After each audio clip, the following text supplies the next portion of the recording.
damgo ang kalibutan matod pa sa Dios kay ang Dios didto pa sa panganod nakatulog siya raw sara wala laing tao pagkatulog sa Dios didto nagdamgo siya nga adunay daghang mga tao na naglakaw-lakaw diya sa iyang lawas sa iyang bukton, sa iyang ulo, sa iyang likod sa iyang tiil daghan kay mga gagmayng tao mao nga ningon siya buhaton nato ang tao sama sa tong dagway pila sila kabuok kaya ningon siya buhaton nato ang tao sama sa tong dagway mangutana ko nagpila man day kabuok ng Diyos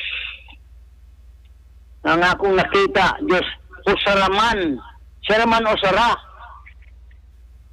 wa may laing tao wala anghel wa ko kitag anghel dito pero buhaton nato asa may iyang gisultihan nga nato kung imong tanawon sa drama sa kalibutan makakita gani ka og usa ka bata nigadula diya sa nataran sira usara igadula dito mag-istorya siya magdaghan ka sila daghan kay istorya ang bata mao nga ang Dios naga-istorya sira usara dito sa langit sira usara nag-istorya nga mubuhat siya tao ang iyang gisultihan kanang iyang pulo katudlo sa kamot o kanang pulo katudlo sa tiil manang nilakaw siya naggigamit yang kamot yang mga tudlo nag-umol siya giyuta o ang iyang espiritu magipasulod dito sa giumol niya nga yuta mga kanang yuta na himong tao nimo siya nga dunay kinabuhi kay na may kinabuhi sa Dios ang Dios may nisulod dito pagsulod sa Dios siya dan nabuhi wala nang Dios ayon sa panganod wala na kay dito na musulod ni Adan ang Dios muna wala mahibawi karon sa mga tao daghang magsampit ang Dios apan sila kay balo nga kanang Diyos manipuyo sa kalimutan dito sa lawas ni Adan 7 ka espiritu na dito sa lawas ni Adan kanang 5 senses nga namin yung tanan karon kanang dugo o kanang utok mo kana ang 7 ka espiritu sa Diyos dito kaya ni Adan mo nang siya na nabuhi kay doon na yung dugo doon na yung utok right siya Dan kay doon na yung utok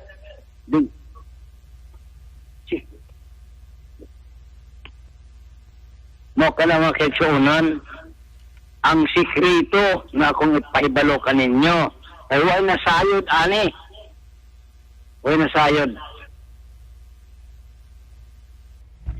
kung mangutana ko ninyo, nga naman na walang gusok man si iba. Tubagan ninyo. Kung makatubag mo, may nagimong tao sa kalibutan. Nga nung walang gusok si iba. Di man to. O inaibaluan eh. Nga nung walang gusok si iba. Tubagan ninyo. Kung kamo doon ay utok, ngaya sa Diyos. Kanang utok yaman sa Diyos nanong walang gusok wala man si iba di man tuong gusok ako mong tug-anan sa tinuod sabihan gipakatulog sa Diyos nagsugo ang Diyos pagpakatulog ni Adan diharas siyang lawas ni Adan ang Diyos na nagpakatulog ni Adan nagtakingid si Adan iyang gidatugan ang tuon niya nga kilid kung saan man pagkuha sa Ginoo, sa gusok nito sa to, nagatakilid man si Adan. Mao nga walang gusok si Eva. Wala makakuha wala makakuha sa tuo nga gusok aron himaong Eva. Wala ka na si Eva kay gatakilid ang Dios. Yang gidatugan ang tikas yang kilid. Na gatakilid. Gaulon siya sa iyang duha ka kamot. Duha. Maong nahimo dahil babae nga walang gusok si Eva kay gatakilid man si Adan samtang gabuhat siya ni Eva. Unya, kay bata pa man si Eva, gaipon silang Adan, silang duha. Sada na nga, dalaga na si Eva, gitintal niya si Adan. Itintal. Makatulong niya tintala si Adan. Nipatong si Eva ni Adan. Yan ang usa ka gabi eh.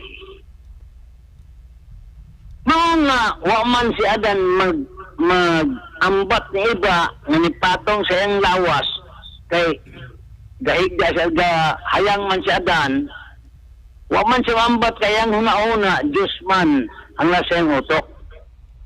Nanaog si Eva. Nanaog. Pagkanaog ni Eva, pagkautong gabi nipatong na po si Eva dito sa lawas si Adan nga gahayang si Adan. Wala gyapon si Adan. Makahuna-una. Kaya ang iyang una-una, Diyos man siya. Katulong gabi moro gyapon ang gibuhat ni Eva, nipatong siya ni Adan. Wala si Adan.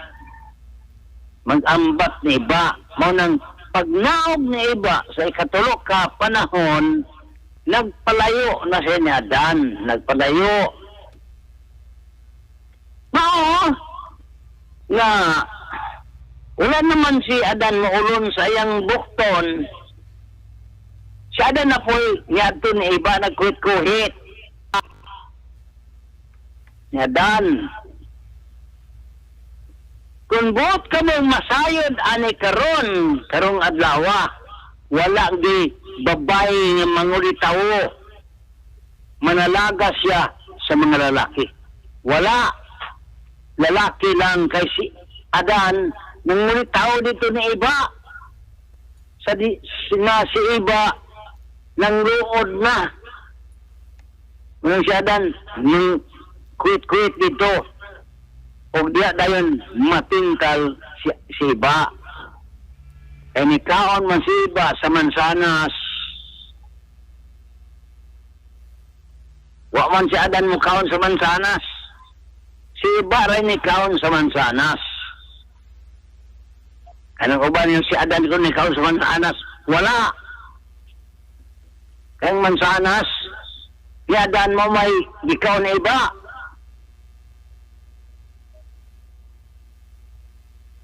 Muna'y kalibutan, sikrito kanina pagka sangyaw. Way na hibalo ani. Mao nga, natawad ni Eva ni Adan, si Cain. Sa wala pa matapos, ang ikapito kalibo katuig sa ato pa nagpahulay pa ang Diyos. Natao na si Adan o si Cain. Natao niya ang o sa kaigsuon niya nga si Abel. Natao usab ang ikatulong anak ni Adan nga mo ang babae. Wala man ay sulat. Gamay naman yung babae gisulat sa Bible na tao ang ikatulong anak ni Adan o ni Eva ang usa ka babae. Dito maghalad kaning duha. Dito maghalad mo sikreto. Sikreto ng kapag-istorya. Kay kanang mga pari naghalad man dahil si Cain og palokpok na mais. Wala pa man sila magpugas sa datong panahon. Ang inyong pagtudili mo. Wala pa'y pugas. Unya, wala pa'y kanito.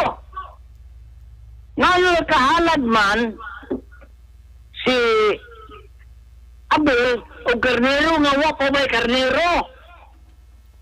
Di mo makasabot anang lihok sa kalibutan. Wala pa. Kasi sila rin namuyo sa kalibutan. Wala karnero o wala magbaol si Cain. Naghalad sila nating ilang iksuon. Ang disugot kay si Abel man. Wa man day pare si Cain. Maong nagipatay dayon ni Cain si Abel. Maong nagbinyo si Abel sa iksuon, di sila magpuyo sa nod.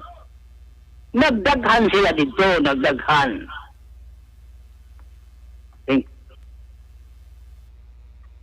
Unang pagdaghan nila dito,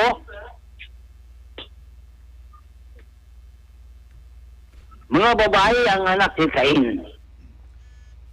Tungod kay ang Diyos man sa mga buhi, hindi man sa Diyos sa mga patay, wa man mo sulod ang Diyos dito ni Abel, kay patay naman si Abel, mo naghulat ang Diyos nga matao si Seth. Dito mo sulod ang Espiritu sa Diyos. Nga dito ni Adan, nisulod dito ni Seth. Nagminyo si Seth sa iksuon. Unya, nagdaghan ang ilang anak nga mga lalaki. Nagminyo ang anak ni Seth nga mga lalaki dito sa anak ni Cain nga mga babae. Dito nahimo ang mga Nephilim. Dito nahimo kanang mga kublan tao, kanang maisog nga tao sa unang na panahon, sa panahon na ni Cain. Muna, mao nga nagagubot ang kalibutan, nagbasol ang Diyos. Kaya nga nung di padaghan niya ang tao, nga nagagubot naman dahil ang kalibutan. Nga nahinungdan sa kagubot sa kalibutan. Kaya mo ka na pattern si Cain o si Abel. Kung nagagubot man si Cain o si Abel sa natong panahon, mo ka na hinungdan karon, nagubot ang kalibutan, nagagira ang kalibutan kay nagagira man si Cain o si Abel. Nagira man ka to. Muna hinungdan ana. Dili kay si Cain naghalad og palokpok ng mga mais. Wa pa sila magpugas. Sa natong panahon, nakasabot mo? Wala pa'y karnero. Wala pa. Nanong inyong drawing dayon. Ang karnero nga gipasa ni Abel kay ihalad sa Ginoo. Di man na mao halad kadto sa ilang igsuon o sa mga igsuon niya nga babae. Kaya naduha pa, walay gubat karon. Naduha ka, apod silang Cain o si Abel sa mga anak sa ilang mga igsuon gyapon. Nawa man, usaraman ka babae, mao nga si Abel may gisugot sa babae, di patay si Abel ni Cain. Muna'y sikrito nga pagkaistorya. Sikrito ka na.